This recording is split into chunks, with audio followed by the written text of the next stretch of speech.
Hi, everybody. So I just wanted to say welcome. I have opted to show you how to go through some of these linear and exponential functions by picking up some of the homework problems that you guys have had to do. We started this guy in class, the theater manager one. It basically, when you make 11,328, 1324 patrons attended, and profit of 13 and change when 1529, and it said to find a formula for the weekly profit, yada, yada, yada. And the important thing that it said here was that the function was a linear relationship. So that should automatically tell you, I hate when that thing comes up, that should automatically tell you that your formula is going to be in the form y equals mx plus b. You've been finding equations of lines since you're how big? So when we did the slope, we did the profit over the patrons. So I think we did, it was 11,328 minus the 13,275.50, and we divided that entire thing by 1324 minus 1529, and I believe we came up with 950 as our slope because it's the change in profit over the number of patrons. So, and then when we did the y equals mx plus b, we picked one of these two because this is our x, this is our y. We plugged it in to find out what b was, and the formula we should have come up with was 9.50 x minus 1250. So you should all know how to find the equation of a line. If you don't, go back and look on YouTube and things like that. The next thing I asked you guys to interpret, and then we ran out of time in class, was to interpret the slope. The slope was 950. So it's 950 per patron. So the slope was, it basically cost 950 per ticket, if you actually really want to put it that way. So it's 950 per ticket to go. And then your y-intercept, interestingly enough, if you look, was 1250, negative 1250. So the negative 1250, so in other words, if nobody shows up, that means because x is our number of patrons, y is equal to negative 1250. So we talked about why would it be negative, and I do believe that the conversation we had was, well, if you're going to, run a theater, you have to basically put money into it. You got to pay your actors, you got to set your, you have to pay to actually use the space.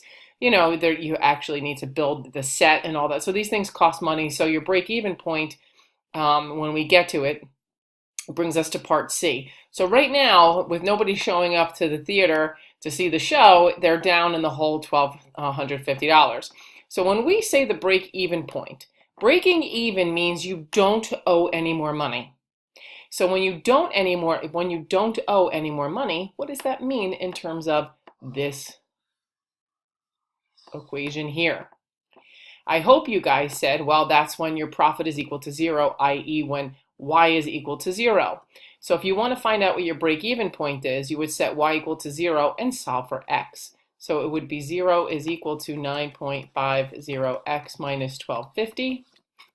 And if you solve for x, you would simply add 1250 and then divide by 9.5. And that gives you 131.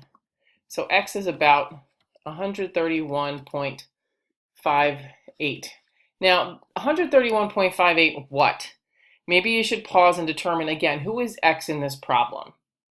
And it's saying that you need about 132 people to come to the theater to help you break even. That's what that means. Then part D is saying find a formula for the number of patrons as a function of profit. Now, if you look at part A, it said to find the formula for the weekly profit y as a function of x. This is where y is a function of x, meaning y is equal to something with x and a bunch of other stuff on the other side. When it's saying find a formula for the number of patrons as a function of profit, all it's asking you to do is to solve the equation for x. Just solve that general equation that we had for x. So that means then if we're going to do that, I hope you're saying to yourself, well, I'm going to add 1250 to both sides and divide by 9.5. So y minus 1250 divided by 9.5 is equal to x. Now the reason why we're saying to do that is because if you look at E, it's saying if a weekly profit was 17,000, you added how many patrons attended. Well, the nice thing is all you have to do is this is like a one-step thing here, as opposed to plugging 1750 in here and then doing all the math. It's saying, you know what, this might be a faster and more efficient way. So all you're doing is plugging in 17,750, 750.5 minus the 1250 and then divided by 9.5.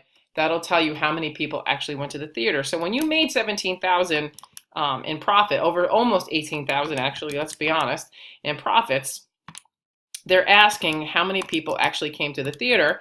And if you do the math, divide that by 9.5, about 1,730, it says 1,736.8. So I'm going to round that up to about 1,737, okay? You're going to round up to the number of people. So about 1,737 people came to the theater in order for you to have gotten a profit of $17,750. Now, what's more is I want to take this equation, and I almost want to show you what it would look like graphically. So this is a hideous line. Get over yourselves. Now, the y-intercept was negative 1250, which means it's going to be somewhere down here. Now, this is not perfect, but we're getting the idea that when you plot this, it's going to look something like that. Now, this is the ordered pair down here. I'm going to change my color just because it's fun. This is 0, negative 1250. Okay, so all along here, remember, this is your profit. This is your people over here, okay? This is how many people are in attendance. So this is your profit. So right now, all along here, if you look, because you're below the x-axis, when this line is below the x-axis, this means you still owe money, okay? Up there goes my tea kettle. Okay, I had my tea. So as I was saying to you guys a minute ago, when this line is below the x-axis in the context of this problem, it's saying all along here, your y value is negative, which means you still owe money. You haven't broken even yet. So if I said to you, where on this graph denotes that quote-unquote break-even point that we spoke of a minute ago? So if you want to hit pause, or you're like, I know where it is, good. Right here, if you said right here along the x-axis, this right here is your break-even. This is where you are breaking even. So you no longer owe any money because your y-coordinate here is negative, and remember, the y value is your profit. So let's not forget about that. And then as time goes on, we kind of go along here and we do our shenanigans. Now, the interesting thing is that if I said to you, what is the domain and what is the range? Okay, remember, your domain is all of your x values and your range is all of your y values.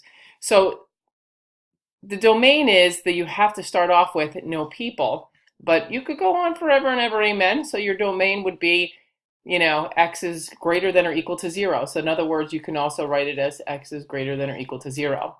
Now, in terms of your range, I want you knuckleheads to think about this. What is the lowest y value on this graph? And that is going to be the minimum part. So again, it's going to be negative 1250, I hope you said. Let me see if I can actually write a 5 here. Okay, negative 1250, and then hopefully you make a lot of money thereafter. So then you can just say that y is greater than, that's supposed to be a greater than sign, is equal to greater than or equal to negative 1250. Okay, so these are the things I want you guys to think about as time goes on. All right, so I'm moving on to the next problem. Okay, so this was another homework problem that you guys had. And the nice thing is that, we're going to go through how to do this one. So it says, a tree is currently 2 feet tall and is growing at a rate of 0.5 feet per year. So I asked you, is this an example of a linear or an exponential function? And you want to justify, and I hope you all said that it is linear, because if it's linear, you're adding the same number every time. So you're going up by half a foot per year, which is the same thing as 6 inches, okay? So it's linear. If I ask you what's the initial height of the tree, I hope you said it's 2 feet. The significance, what is the significance of that initial height in terms of creating your formula, I think is what I should have said. And the significance of that is that you're starting at 2 feet and then you're moving along, okay? Is this an example of growth or decay? Obviously, you said growth because you're increasing by a half a foot a year. So it says to write the function that represents this situation. So, so again, because it's linear, you all should be screaming we're using y equals mx plus b. And the difference between this and the theater problem is that you already have your b, because your b is your initial starting point, and then your slope is going up by half a foot per year. So we already know what b and m are. So all we have to do is go over here and write it as 0.5x plus 2. So that right there represents our function that represents the situation. When I say write the function, write the model, write the formula, I'm always asking you to find the equation, okay? And then I asked you to sketch the function on your graphing calculator, and I asked you what your window was. So here's the thing. I'm going to hit pause and I'm going to go over to my graphing calculator so we can talk about this. Okay, so here I am in the graphing calculator. I'm in Y1 and I'm going to type in the, excuse me, the equation. So it's going to be 2 plus 0.5, and then if you recall, x is next to the alpha key because you have x comma t comma theta comma yada. Now your window setting is, I want to show you something super interesting. So again, when you're setting up your window, your x values in this case represent what? I hope you're saying number of years, and then your y values, again, anytime you were doing these problems, you want to establish who is who in these cases, okay? So in this case, x should be the number of years, and then y should be how tall the tree is at that time. So if you look at my current window, interestingly enough, it starts at 0, and I like that it starts at 0 because 0 is time in years. Do I want to go up as high as 24 years? Do I want to know how tall this thing would be in 24 years given, given this particular model that I'm using? I don't know. Like, pick one. I'm going to say I'll pick 15. Now, your x scale represents what your x values are going up by. So that's interesting. So we can leave that as 1. Now, your y minimum, we could press zoom 0 now and then see what it's doing. But I want to think about this. I want you to think about what you're seeing here. So your your y minimum is technically what? Like when x is 0, what does y equal? And I hope you're all saying 2. It would equal 2 because that's your initial height, which is fantastic. So I'm going to put in 2. And then if you're trying to figure out what your y maximum would be in this case, given that this maximum is 15, all you really would need to do is you could do 2 plus 0.5 times 15 in here, and that is going to get you how high it is. So it's about 9.5. So if I press graph, and all I did was, if you think about what I just did, I just plugged in the highest x value into that equation just to see what my graph would look like. And as you can see, it represents this really cute linear function. Okay? So now, and I only did it over the course of 15 years. You can easily increase this to, if you're like, I want to see what it is in 30 years, I'm totally down with that, okay? So now we're going to go back to this problem.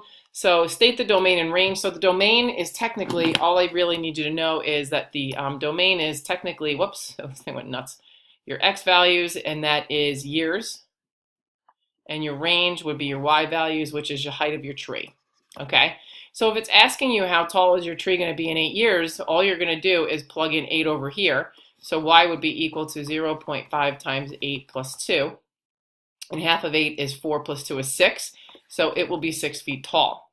Then I would ask you is when is your tree going to be 23 feet tall? That's when you plug in 23 for y and you simply solve for x. So this is 0.5x plus 2. Subtract 2 from both sides, so I have 21 is equal to 0.5x. So dividing by a half is the same thing as multiplying by 2, so x is equal to 42. So in 42, what? You tell me. Please say years, good. So in 42 years, the tree will be 23 feet tall if it's growing at a rate of 1/2 foot per year.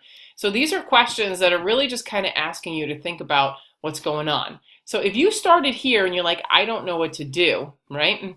And you didn't know to make it as a y equals mx plus b, then all you really need to do in any case, when in doubt, my friends, make a table.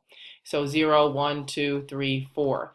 And then it's 2, if it's 2 feet plus 1/2 foot, right? So this is 2 plus 1/2 foot. So after 1 year, it's 2.5 feet. After 2, it would be 3 feet. This would be 3.5 feet. This would be 4 feet. And then from here, you can go ahead and find your slope, and you can pick one of your points to find out what b is equal to, and then it should elicit that this is going to be the equation of your line.